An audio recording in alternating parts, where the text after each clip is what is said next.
Fundur settur í efnahags- og viðskiptanefnd. Opinn fundur með Seðlabankastjóra og einu fulltrúa í peningastefnunefnd Seðlabankans og umræðu efnið er skýrsla peningastefnunefndar. Ég býð gesti okkar Ásgeir Jónsson Seðlabankastjóra sem er hér í fyrsta skipti sem Seðlabankastjóri og Gylfa Zoëga prófessor og meðlim í peningastefnunefnd velkomna. Eftir að þið hafið svona stutta framsögu þá gefst nefndamönnum hér tækifæri til að spyrja. Fundinum mun ljúka klukkan 10. Þó að hann hafi dregist aðeins að hefjast þá reynum við að halda okkur minnstakosti við rétta tímasetningu í annan enda. Ásgeir, ætlar að ríða á vaðið? Já, þakka þér fyrir. Ég mæti hér í fyrsta sinn sem Seðlabankastjóri á fundum skýrslu peningastefnunefndar.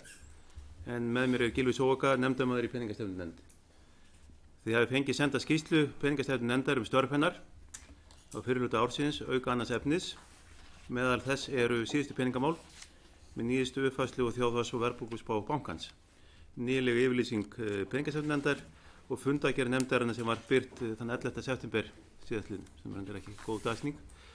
Það eru 7 mánuður síðan að fulltrúar peningastefnunefndar komu síðast á fund efnahags- og viðskiptanefndar. Gengi krónu er nú nokkuð svipað og það var þá, en verðbólga hefur minnkað lítillega, úr 3,4 í 3,2. Á sama tíma hafa horfur hagvöxt versnað nokkuð þessu ári og meginvextir bankans hafa verið lækkaðir úr 4,5% í 3,5%, það sem þeir eru núna.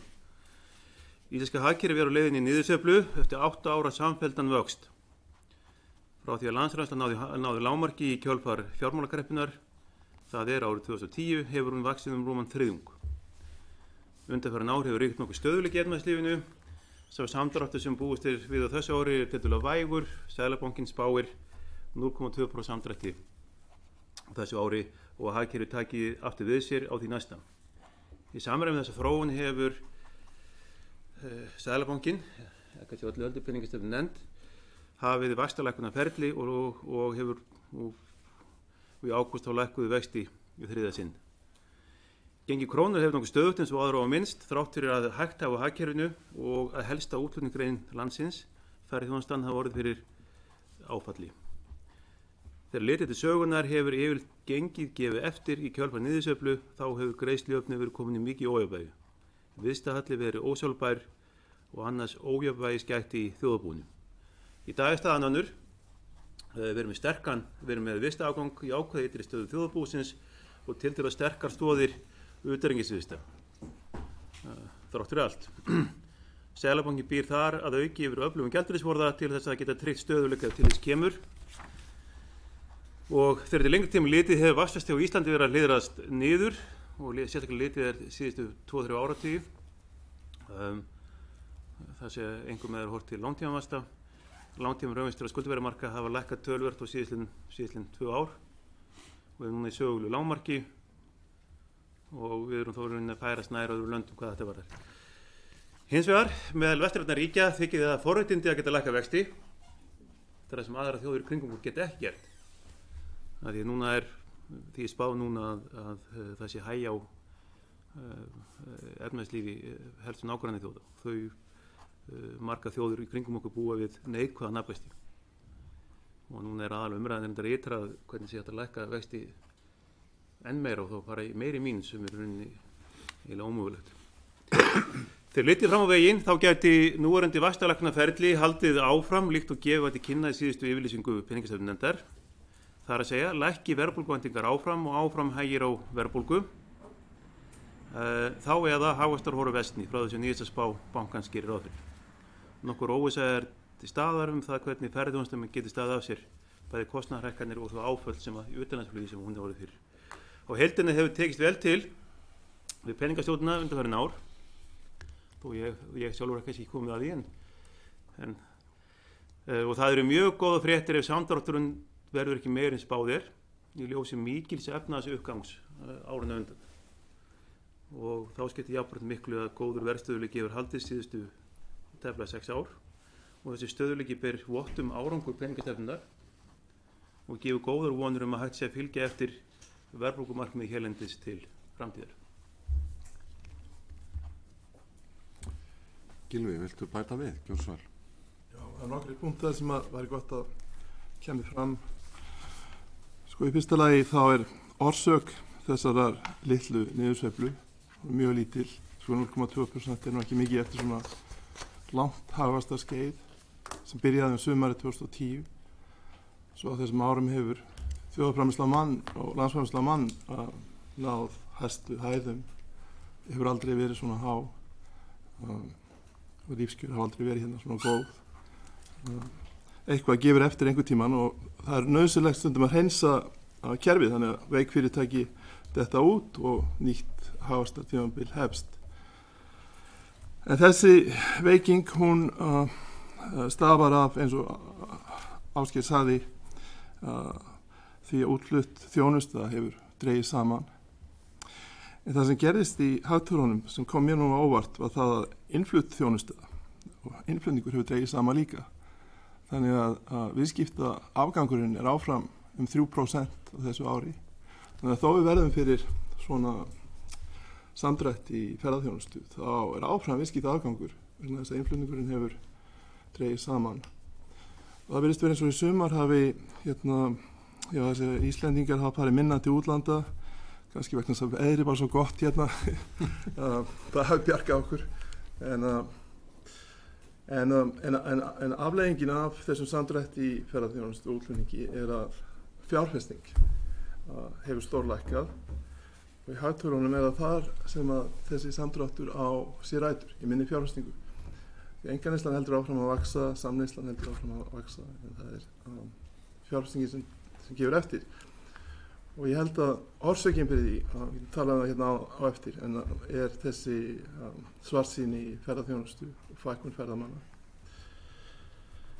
Og þá er spurningin svo, hvað orsakar þennan samdrátt í ferðaþjónustu? Og ég held að svarið sé það, og það er orsökin fyrir því sem við erum að tala um hér, að launakostnaður eru of hár fyrir þessa grein. Þess að hlutfall launa í heildartekjum í fyrirtækjum í ferðaþjónustu eru of hátt. Þetta á við flugfélögin og 2 hafa farið á hausinn nú þegar og þið þurfa að fylgjast með því 3. Þetta á við veitingastaðina og svo framvegis. Þannig að hátt launahlutfall sem veldur því að þetta land er mjög dýrt og sem veldur því að við bíðum núna eftir því hvað gerist með þessi fyrirtæki þegar sumarvertíðin er búin í nóvember, hversu mörg lifa af og það er hættan innanlands er að þarna verði ekki bara að þeir veiku detta út heldur verði einhvert högg. Þetta er svona helsta sem við höfum áhyggjur af. En þetta stafar af því að raungengi er ennþá mjög hátt þrátt fyrir lækkun síðasta vors. Svo stóra myndin er svo, þetta er mjög dýrt land sem hefur byggt hagvöxt á atvinnugrein sem krefst ódýrs vinnuafls. Það hlaut að koma að því. Núna í ár er sko meðalhækkun launa á vinnustund er yfir 5%.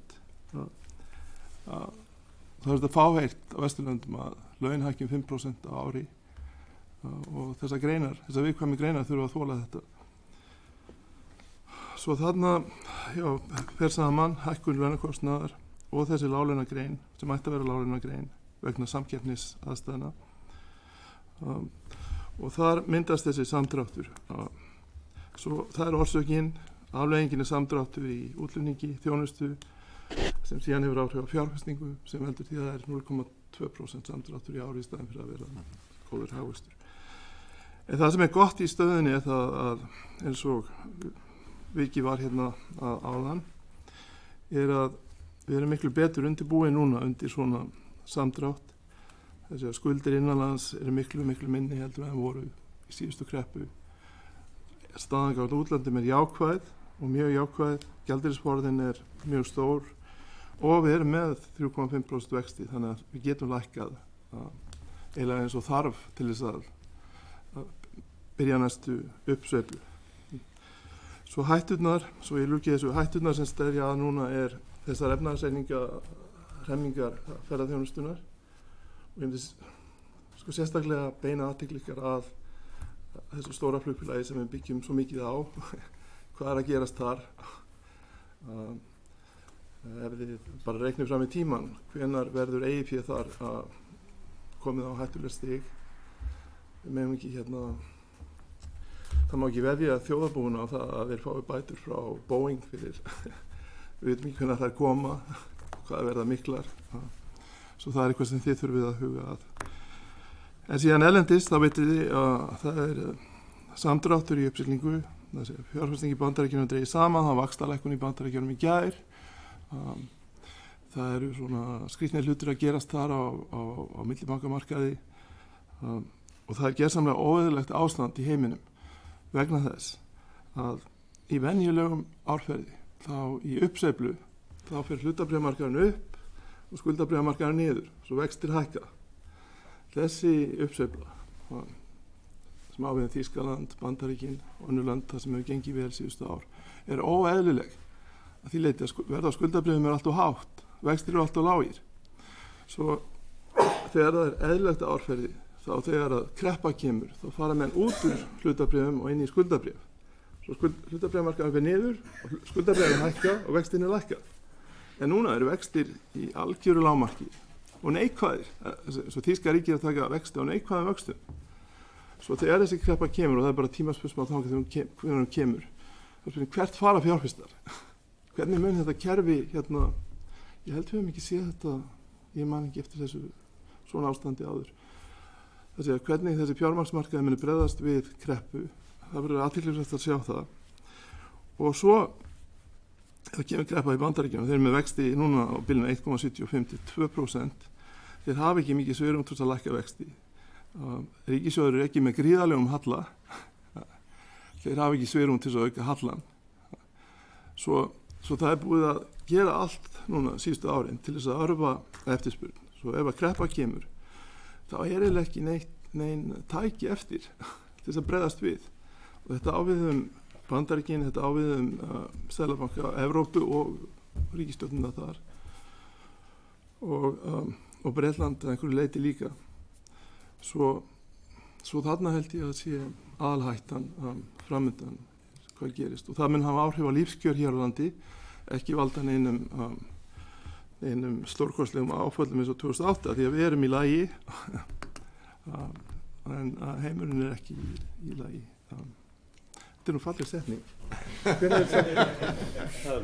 Við erum í lagi. Þetta er ágætt lýsing, við erum í lagi en heimurinn ekki. Það eru skilaboðin. Takk hérlega fyrir. Það eru nokkrir nefndarmanna búin að biðja orðið. Þorsteinn Víglundsson ætlar að ríða á vaðið. Takk og ég byrja því að óska seðlabankastjóra til hamingju með skipunina sem er í fyrsta skipti hér fyrir nefndinni og tiltölulega nýkomin til starfa. Gott að hafa þig hér. Mér langar að spyrja aðeins út í kannski þrennt. Fyrsta lagi varðandi hagvaxtarforsendur næsta árs.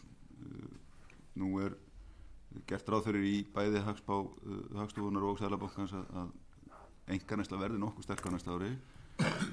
Fjárfesting verði nokkuð sterk líka, sérstaklega í íbúðarhúsnæði og ferðaþjónustan fari í gegnum svona tiltölulega milda aðlögun. Það má segja að sviðsmyndin sé kannski í stuttumáli svo að þetta sé fyrst og fremst aðlögun í hagkerfinu í gegnum ferðaþjónustu sem taki svo bara flugið á ný. En núna erum við að sjá að einkaneyslan virðist vera að staðna, allavega út frá greiðslukortatölum, byrjuð að draga slítilega saman. Fjárfesting í íbúðarhúsnæði er alltaf verulegur efi vöxt hennar á næsta ári í ljósi þess að sementsala hefur verið að dragast til dæmis saman 20% milli ára sem bendir til þess að það sé að hægja verulegar hratt á byggingariðnaði núna bara þessa mánuðina og heyri það víða að núna að það sé ýmist tekn þar á lofti.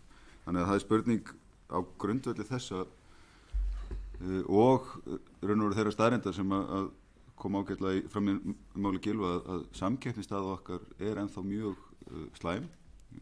Raungengi á mælikvarða launa mjög hátt í sögulegu samhengi og við sjáum bara hættumerkina mitt eins og bentir á í miklum taprekstri þá eina innlenda flugfélagsins sem að eftirstendur að við stöndum mjög illa vígi bara í kostnaðarstígi og þá gengi leið.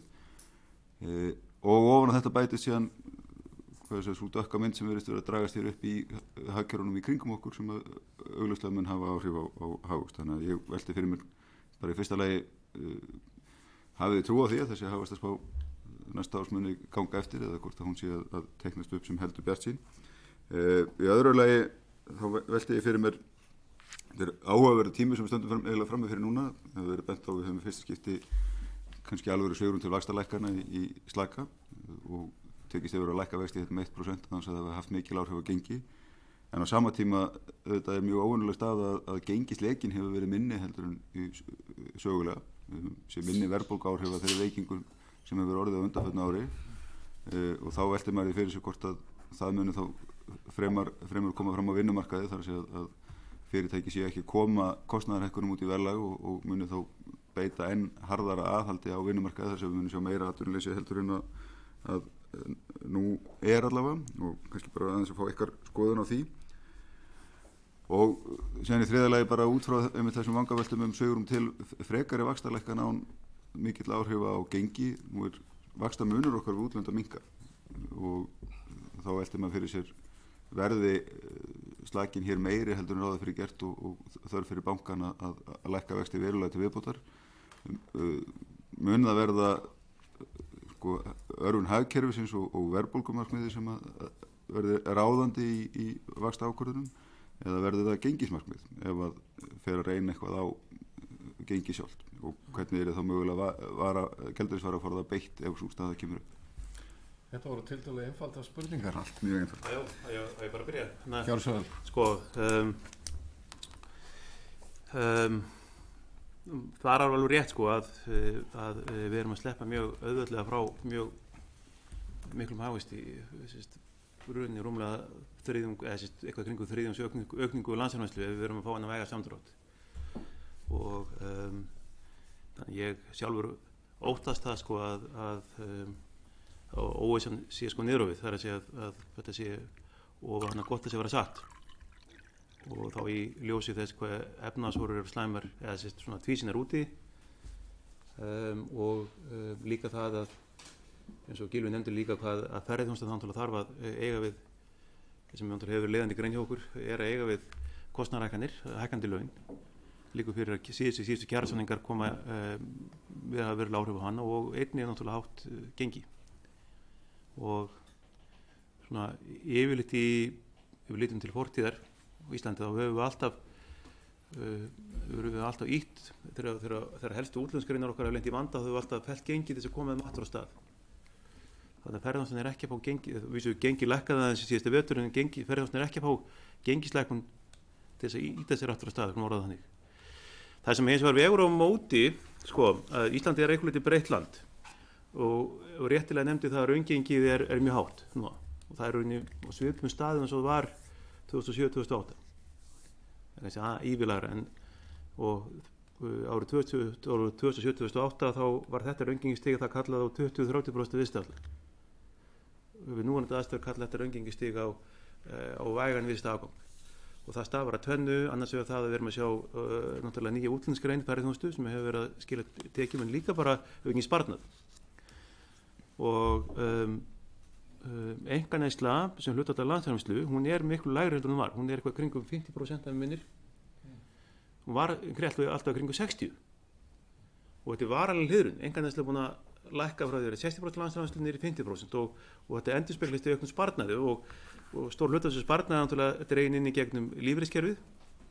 Svo eitthvað getum við þakkað vista afgangnum lífeyrissjóðnum eða auknum sparnaði sem er þar. Þannig að af því leiðir að einkaneyslan áður var svo mikið skuldsett. Þannig að sko lífskjör tekin að láni, það var ekki eitthvað greinað bók sem hét það og þannig að því við erum ekki að sjá einkaneysluna skuldsetta og við erum ekki að sjá lækkun kaupmáttar almennt séð út af því hvað verðbólga hefur verið stöðug að þá erum við ekki að sjá endilega innlenda eldsneytisverð hrynja eins og við gert áður. Þannig að það eitthvað liti heldur uppi hagvexti á næsta ári en ég óttast það að mögulega þá sé þetta og mikið bjartsýni í ljósið þess hvað er að gerast úti. Og sem ég nefndi líka að gengið hefur ekki veikst og það stafar á nokkrum þáttum bæði út af því að bara utanríkisviðskiptin ganga miklu betur utan að vera áður. Við erum með greiðslujöfnuð.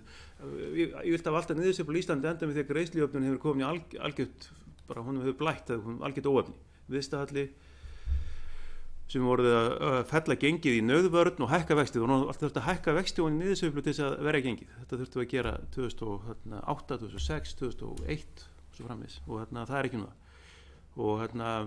Og ég held líka það að núna Seðlabankinn með stóran gjaldeyrisvaraforða og ég held að einhverju leyti ég held að krónan hafi fengið aukinn trúverðugleika vegna þessa forða.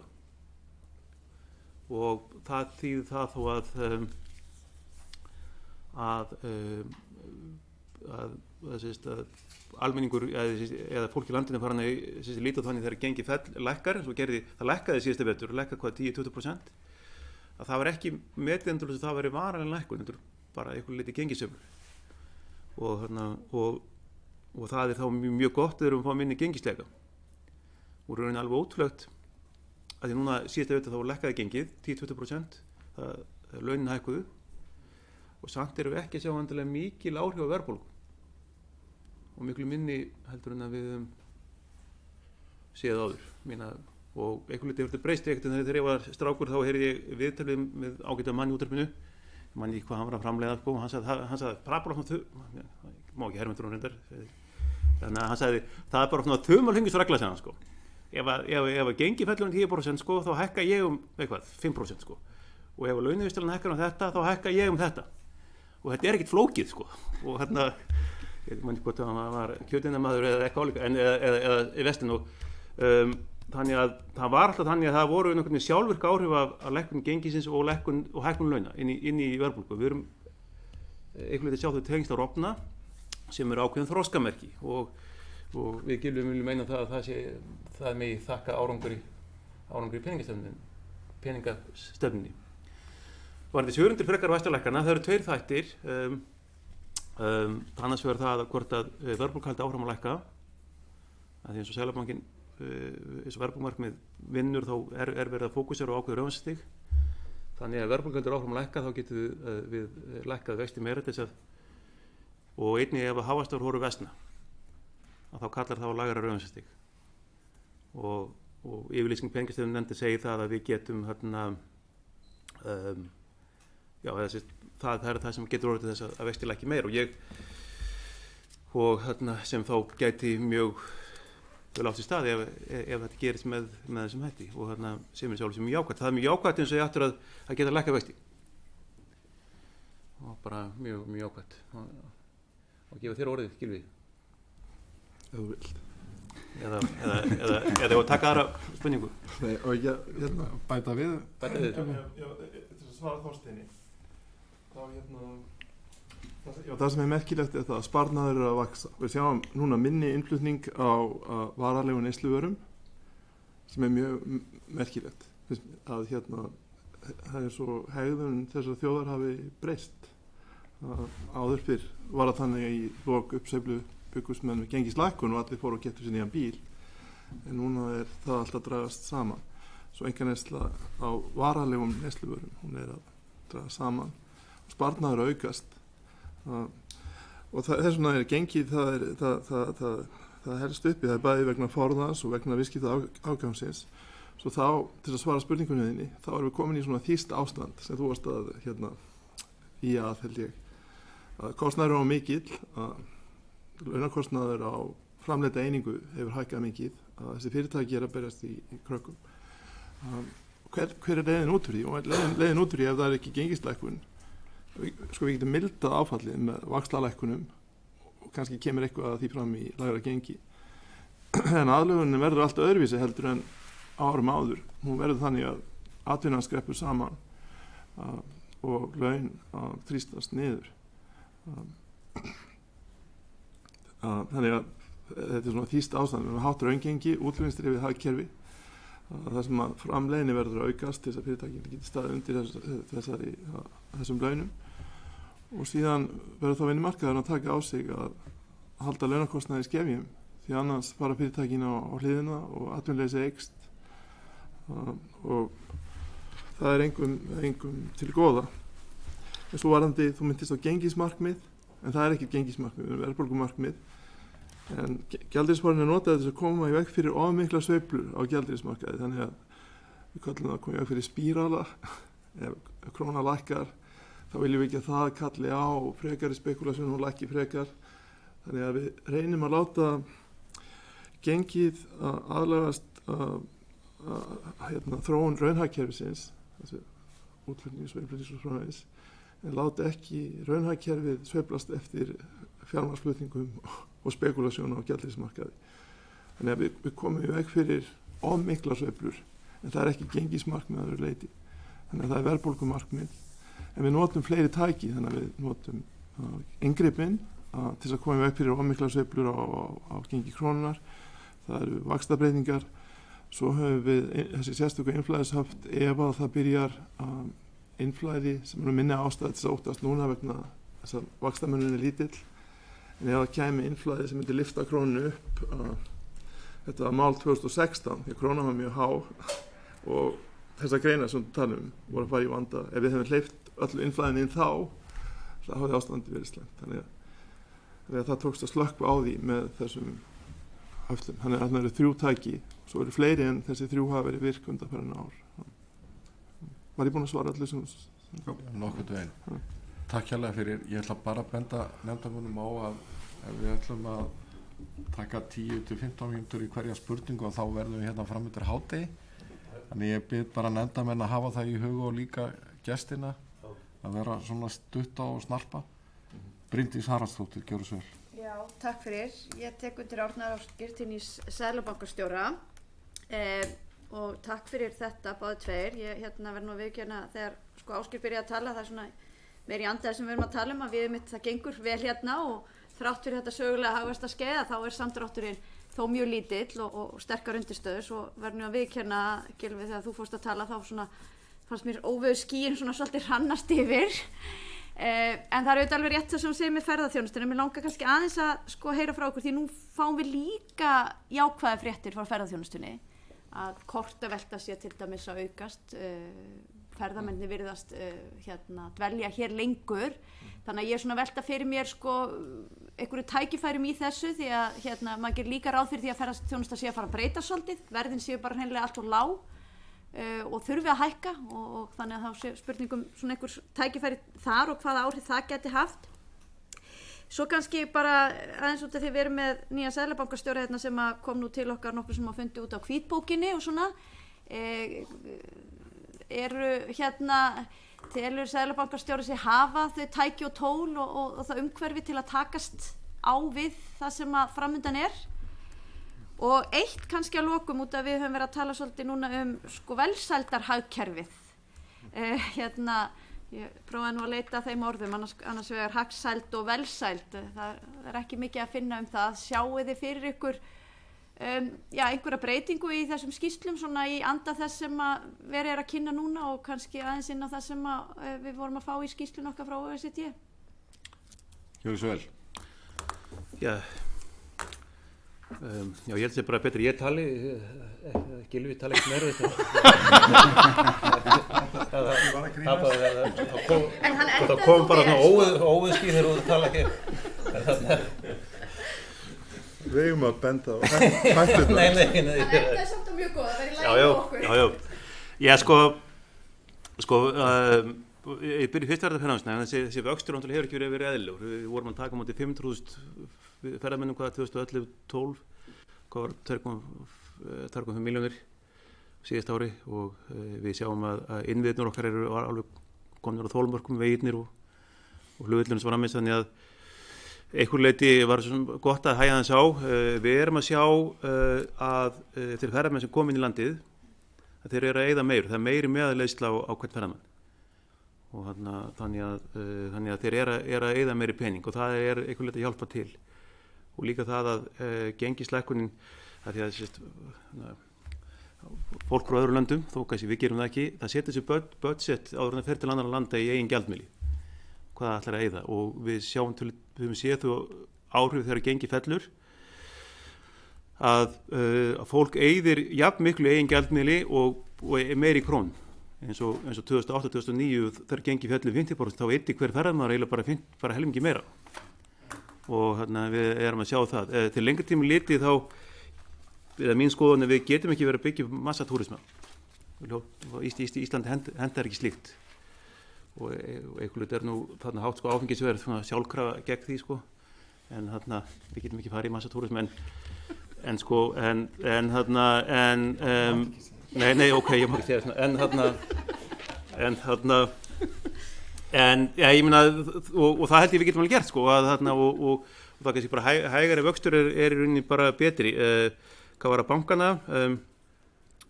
Já, það verður þessu breyting núna eftir áramót við sameiningunni, að Fjármálaeftirlitið og Seðlabankinn sameinast og þá verður einn aðili sem ber ábyrgð á fjármálastöðugleika og þá verður komið einn aðili sem ber ábyrgð á fjármálakerfinu. Bæði núna er skiptingi þannig að Seðlabankinn ber ábyrgð á skuldahliðinni, þess fjármögnuninni, lausafjárstöðunni, Fjármálaeftirlitið er með eignahliðina. En eftir áramót þá verður sameinaði banki með báðar hliðar og við þá munum reyna að nota þau tæki sem við höfum til þess að í rauninni halda stöðuleika, fjármálastöðuleika sem náttúrulega skiptir höfuðmáli og já.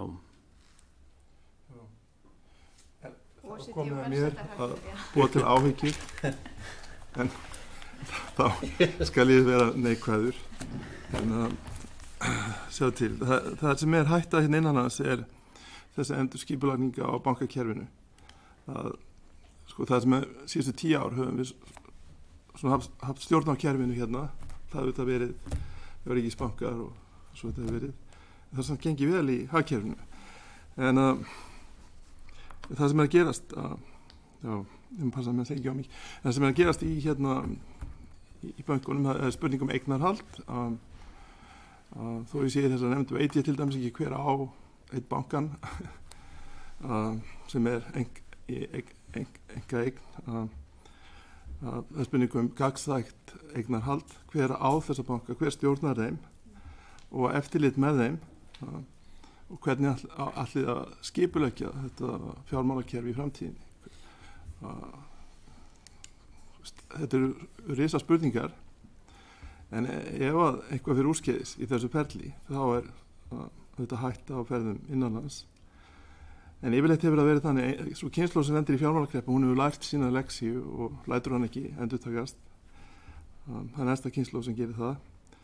En maður skildi vona að það sé búið að læra af reynslunni svo að það verið passað upp á þetta. Eignarhaldið og umfram allt að reglur á fjármálamarkaði séu með þeim hætti að fólk hafi ekki hvata til þess að gera hluti sem að stefna kerfinu í boða. Þess að hvatar sem við höfum sem einstaklingar farið saman við hagsmuni þjóðarinnar. Í gamla daga 10 árum, 15 árum þá gátu fyrirtæki hagnast á því að skuldsetja sig í erlendum myntum af því að þá var afkoman betri en fyrir allt þjóðarbúið var þetta stór hættulegt. Svo þarna voru hagsmunir og hvatar fyrir einstaka aðila á skjön við það sem að þjóðin, hagkerfið þurfti á að halda. Svo það má ekki gerast að reglur séu þannig að þær hveti til svona hegðunar aftur. Svo það er bæði eignarhaldið að það sé gegnsætt og regluverkið sem þarf að vera í lagi. Svo þetta er kannski helsta hættan hérna innanlands á næstu árum að þetta fari úrskeiðis. Takk kærlega. Willum Þór Þórsson. Já, takk kærlega og ég vil byrja á því að óska til hamingju Ásgeir með starfið og alls góðs í komandi verkefni og ykkur fyrir skýrsluna og þessa yfirferð hérna. Ég ætla að spurning mín lítur fyrst og fremst að hagstjórn fremur en hagþróuninni og óvissunni og þessum þáttum sem við hafði farið vel yfir hér. Það hefur lengi verið gagnrýnt og það er kannski freistandi að setja þetta fram sem fullyrðingu þar sem að þið hafi nú viðtekað reynslu úr hinu akademíska umhverfi þó sjónarhóllinn sé vissulega í þessu hlutverki sem þið eru hér að það hefur lengi verið gagnrýnt og kannski kvartað undan því að það sé ekki nægilegt samspil á milli peningastefnu og fjármálastefnu. Og ég leyfi mér þá að fullyrða að það séu sterkar vísbendingar að það sé breyting þar á. Og það er fullyrðingin og ég vil nefna í því samhengi þið nefni hér þroskamerki og árangur peningastefnunar ef maður horfir á stöðugt verðlag og svona svigrúm til sko frekari vaxtalækkuna. Ég nefni lög um opinber fjármál og innbyggð grunngildi meðal annars aukið gagnsæi og stöðugleika og festu og varfærni. Og ég nefni síðan kannski þriðja atriði í þessu sem aðkoma stjórnvalda að þessum hófstiltari kjarasamningum á almenna vinnumarkaðnum og sem við sjáum nú birtast í fjárlögum með tekjuskattsbreytingum. Þannig að ég myndi vilja fá svona kannski ykkar sjónarhorn á þetta og út frá þeirri fullyrðingu að staðfesta þá eða rekja eftir atvikum. Þetta getur nú verið tiltölulega stutt svar eða staðfest. Það vonaði ekki á það nei. Sko, ég bara í fyrsta leið vil nefna það sko að sko Íslendingar, þeim held ég gjarnt til að líta á og mynda hvað peningastefnan getur gert sko. Og hérna að því að það er svo miklu fleiri þættir sem eru raunir ráðandi. Það er þetta sko, það er mjög auðvitað að klúra málum í peningastefnunni en það er mjög erfitt að nota peningastefnunni til þess að leiðrétta mistök annars staðar. Og ríkisfjármálastefna skiptir náttúrulega gríðarlega miklu máli og líka náttúrulega vinnumarkaðinn. Og það verður ekki verið stöðugleiki nema þessi stöðugleiki á vinnumarkaði og það verður heldur ekki verið stöðugleiki ef hið opinbera vinnur á móti peningastefnunni sem hefur oft verið. Og hérna og sjáum til eins og Danir í Danmörku það er þannig Seðlabanki þar að enginn veit hvað seðlabankastjórinn heitir. Það er bara fjármálaráðuneytið sem í rauninni fer með stjórnina í kerfinu og fjárlögin. Það einu sem seðlabankastjórinn gerir er að viðhalda fastgengi við evru og það er í rauninni fjármálaráðuneytið sem fer með hagstjórnina. Og þetta er eins og nefnið, þetta stendur allt mikið spatnaðar. Sko Íslendingar hafa alltaf skilið mjög vel að þú getur ekki tekið peninga að láni, við þurfum að reka ríkissjóð með sæmilegu jafnvægi sko. Við höfum alltaf skilið það er margir þjóðir sem skilið það ekki en við höfum alltaf skilið það og aldrei verið að ræða það þess vegna höfum ríkissjóður alltaf verið tiltölulega lægi hvað var skuldir og nokkurn en það er kannski vanta skilningu því að ríkið beiti sig gegn niðursveiflum og en eins og nefnið þetta stendur mjög til bóta og í rauninni þó við þannig hagfræðingar viljum alltaf sjá ríkisfjármálum beitt meira sko, þá er það vissu erfitt fyrir að alltaf draga fjárlögin sundur og saman sko eftir hagsveiflunni. En þetta stendur mikið spót og er ein aðal ástæðan fyrir því okkur við séð mun meiri stöðugleika á síðari árum. Þetta er við séð áður. Já, ég staðfesti það sem hún segir að síðustu mánuðir hafa verið mjög góðir að því leyti að þetta er það tímabil sem maður getur svona verið ánægðastu með að það verður þessi mini-kreppa sem að fyrir sjónarleg og þá eru viðbröðin þau að vinnumarkaðurinn var róaður með þessum aðgerðum sem þú lýstir sem að það er afleiðingar að verðbólgu væntingar fóru niður og síðan gat þá fjármálastefna ríkisins brugðist við þannig að aðeins meiri slaki í það sem aðeins ýtir á eftirspurn og við höfum lækkað vexti 100 punkta þannig að við erum að vinna saman sko kannski fyrsta sinn í langan tíma svo það er mjög jákvætt og það er vonandi að í framtíðinni það verður þannig að vinnumarkaðurinn og ríkisvaldið og Seðlabankinn gangi í takt það er alltaf skort en það er núna von og þeir sem eru í forsvari hjá verkefnisfélögum þeir eru núna búin að tala um það að þeir vilji halda vöxtum niðri sem þýðir að þeir þá hefða sér á annan hátt og við erum að sjá mikla launahækkanir þrátt fyrir þessa samninga það er ekki eins og það er ekki samvinnilega launahækkanir hækkum 5% núna yfir 5% en já, þannig að staðfestinga Takk kærlega fyrir Logi Einarsson, Gjörsvar. Já, ég ætla að byrja að óska þér til hamingju og ekki síður að óska þér góðs gengis í mjög mikilvægu og vandasömu starfi fyrir þjóðina. Mér fannst svona þegar þið voru að svara Þorsteini þá var þið kannski svona einhvern veginn að lýsa hegðun vatnsins. Þú veist, það á sig sinn farveg og svo lokast hann og þá leitar það annar leið og sprengir allt út frá sér. Og það hefur auðvitað á síðustu 12 árum þrátt fyrir allt 12 mánuðum þrátt fyrir allt lækkað aðeins gengið án þess að það hafi komið fram aukin verðbólga. Hér töluðu þau að það eru aðrar leiðir sem að en þetta leiti af sér, kallaði það held ég þýst ástand eða eitthvað svo leiðis. En ég spyr sko, getur þetta verið í rauninni þannig að við einmitt núverandi ástand þar sem að hefur verið spenna í kjarasamningum, það eru kjarasamningar framundan, að atvinnurekendur og framleiðendur halda sér höndum og við getum verið að horfa fram á hreinlega bara seinkun á verðbólguáhrifum, eða varanlega breytingar á þessu sambandi milli gengislækkunar og verðbólgu sem að við höfum kannski svona séð svona kannski beinna áður. Og svo langar mér nú bara, það freistandi að því að Gylfi er hérna að biðja hann að segja nokkra setningar um kannski það sem hann lét frá sér fara fyrir nokkrum vikum eða mánuðum þegar hann sagði held ég að þjóðin skiptist í þá sem eru fastir í krónunni og þá sem geta að fara úr henni og kannski það óréttlæti sem geti birst í slíku ástandi.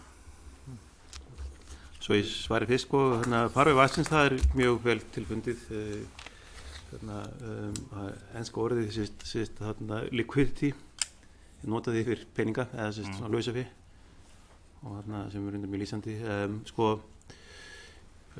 gengi lækkaði á síðasta vetri og það kom til dælu lítil verðbólga fram og þetta eru reynda þekkist meðal verðbólgu landa sem eru á verðbólgumarkmiði að það voru þess sem kallast á ensku decoupling, gengið og verðlagið hafa skilist að og við höfum séð það í Noregi, norska krónan hefur sveiflast töluvert sko, án þess að það hefur komið fram í svo mikið verðlagi, eitthvað en samt ekki svo mikið og það er rauninni forsenda fyrir þess að við getum rekið verðbólgumarkmið, þetta decoupling að við getum notað gengið og ég held að sé eitthvað litur kerfisbreyting, ég og Gylfi vorum saman í háskólanum, kenndum kúrs hvernig var bregðast við kostnaðarreikningum ekki Gylfi, þannig að hækka verðið, það ekki, nei, Þú voru að gleyma þín áskil. Hvaðan áskil það? Nei, þarna að því að ég held að sé eitthvað litur breytt vinnubröð í atvinnulífinu og stafa bæði að miklu meiri samkeppni í smásölu á Íslandi, hagræðingur undir líka og ég held að sjálfvirkni og líka það að við erum að fara að sjá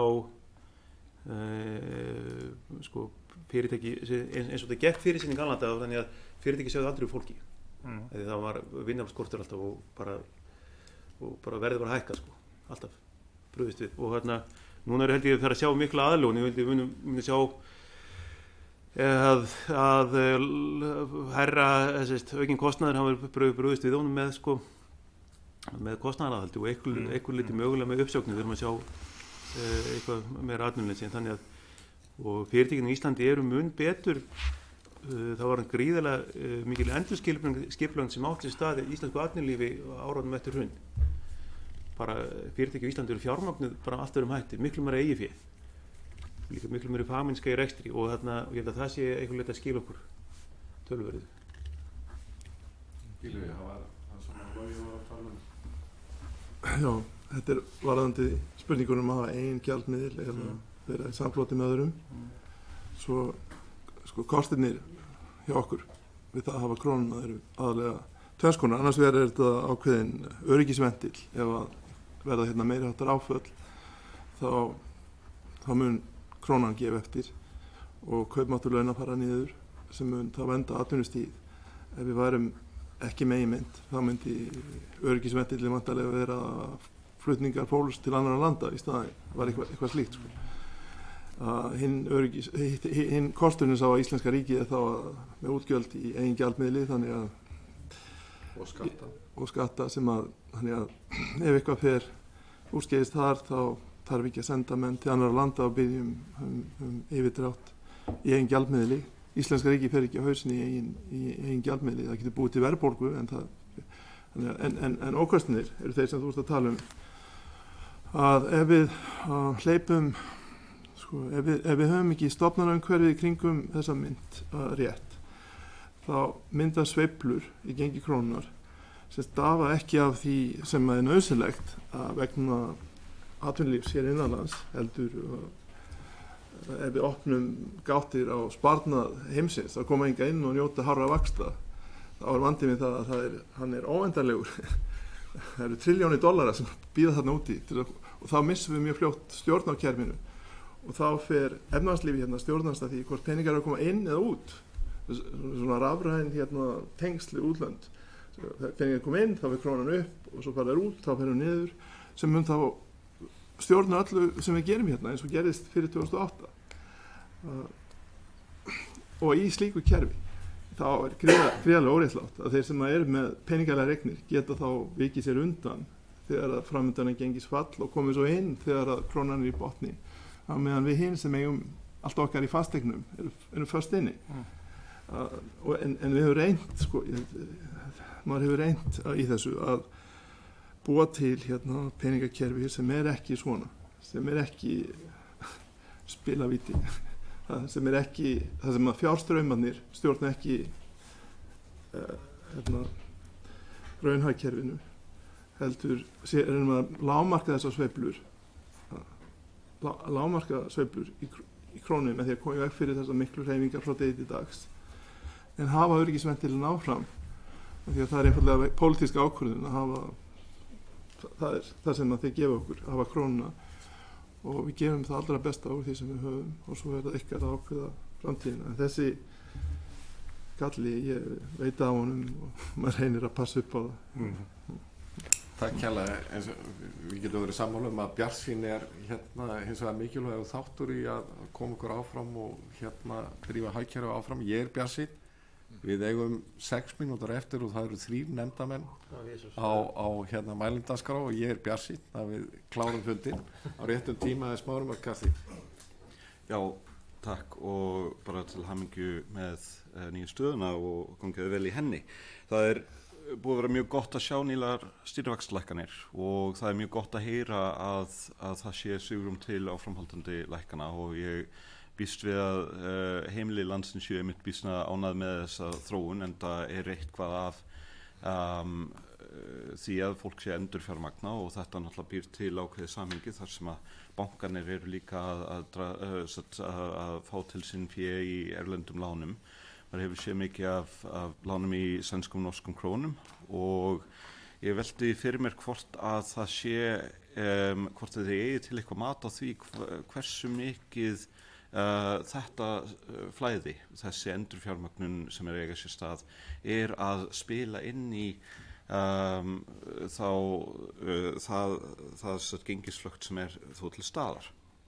Þetta er kannski svona heldur flókin spurning. Ég veit að það er erfitt að fylgjast með þessum þáttum, ekki síst þar sem að er ekki vera að birta að jafnaði íslensku krónuna versus norsku eða sænsku, en það eru þetta miklu fleiri hlutir í gangi. Þannig að það væri gaman að heyra ykkar mat á því. Og svo bara varðandi svona almenna alþjóðlega ástandið, ef það er útlit fyrir einhvers konar kreppa ástand í Bandaríkjunum, í Evrópu, er eitthvað sem við gætum verið að gera til þess að búa til einhvers konar svona höggþól gagnvart því sem við erum ekki nú þegar að gera, eða þið eru ekki nú þegar að gera, svona, já. Gjörðu svo vel, ég var að vera snarpur. Ég bara lækkum aðstæða, skiptum náttúrulega máli, líka náttúrulega það sem er gestið það langir verðir í vextir náttúrulega líka lækkað síðustu 2 árin, eins og við sjáum bara kjörur fáðu lífeyrissjóðina. Þannig að það hefur kallað endurfjármögnun. Heimilin eru svolítið ekki taka mikið erlendum lánum. Það er eiginlega bannað samkvæmt lögum. Ég myndi bankarnir. Já, bankarnir. Já, þeir hafa verið að fjármagna sig erlendis og munu í auknum mæli held ég fara lán út í erlendum. Og það gæti alveg haft hæglega haft áhrif á gengið. Þetta er það sem köllum hana lánarhreyfingar áhrif á gengið. Og almennt séð ef að þessi seðlabankar úti eru aftur að byrja að prenta peninga sem kallast magnbundin íhlutun, QE, þá það að fara á áhrif á okkur. Þá þegar þessi stóru lönd prenta peninga, þá flæða þeir til annarra landa.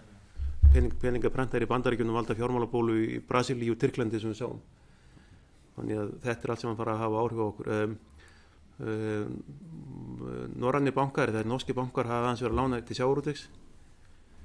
En ég held að áhrif þeirra séum kannski ekki svo mikil, en bankarnir náttúrulega eru afturförnir að njóta góðra kjara í erlendri fjármögnun, og það gæti alveg bara að hafa áhrif á gengið aftur, eins og það gerði hérna á fyrir tíð. Hvað var Bandaríkin við náttúrulega erum með gjaldeyrisforða, Þannig að þarna sem við einhvern veginn getum varað okkur reyfingum, við erum líka að velta fyrir okkur hugmyndum sem það varandi greiðslukerfið, Seðlabankinn að allt clearing sé gert innanlands, ekki erlendis. Þannig við myndum ekki verða fyrir aftur fyrir að við líka áhrifum eins og þegar Lehman fjall, sem er rauninni sko, steikti hálfvegis greiðslukerfið, alþjóðlega greiðslukerfið þegar það fjall, og þannig það er eitthvað sem við erum að velta fyrir okkur. Einn og lítið punktur varðandi vextina, það verðist vera svona meðalaldra hugsunum svo að því lægri sem vextir eru því betra, en vextir eru líka það sem við fáum fyrir sparnaðin okkar. Svo ef þú ert að spara til að byggja upp lífeyri, það skiptir öllu máli. Ef við 0% vexti þartu á starfsæfina að leggja fyrir hverja einustu krónu sem þú ætlar að hafa í ellinni. Ef það er 5% vextir, þá leggur 1 krónu fyrir og áratugum saman er hún að búa til höfustól án þess að þú gerir neitt. Svo þegar við náum vöxtunum svona niður, það er ekki af einhverju svona góðsemi, heldur bara til þess að örva eftirspurn til þess að atvinnan haldist.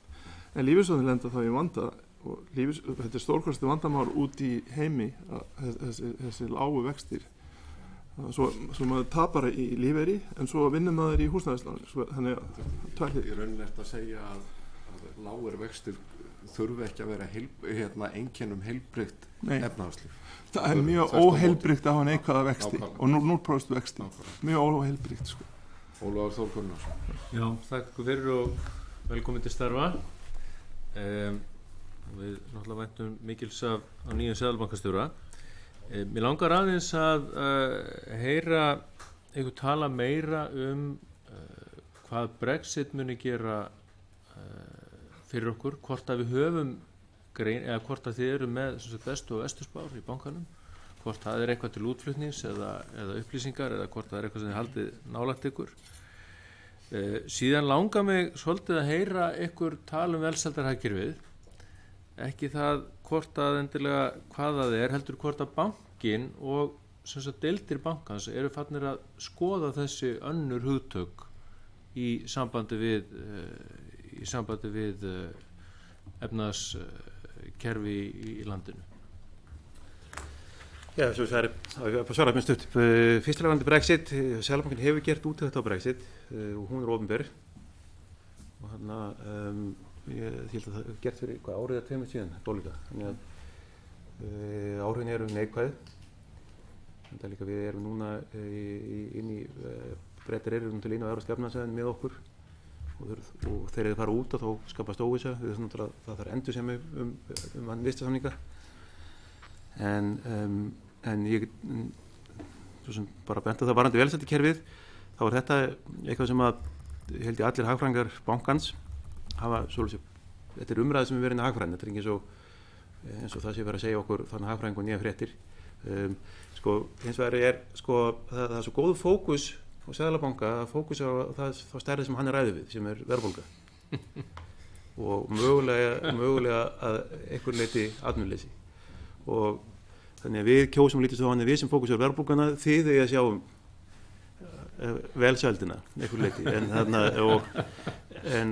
þetta tengist allt saman, eins að stöðugleiki skapar velsæld, eða ekki, eins og við segjum. En þetta er þannig mjög áhugavert samt sem áður. Var ekki einn spurning eftir? Jó, en nú er klukkan 9:02 og ég geti að við myndum standa við, það vil mér þó til að síðasti nefndarbæðurum var ég sjálfur. En það verður að bíða betri tíma vegna þess að við ætlum að standa við þessa tímasetningu. Ég þakka ykkur kærlega fyrir að koma, Ásgeir Jónsson og Gylfi Zoëga. Þetta er ekki síðasti fundurinn sem að við eigum eftir að eiga og þeim frekar fjölga heldur en takk kærlega fyrir. Takk ykkur. Fundið er slitið.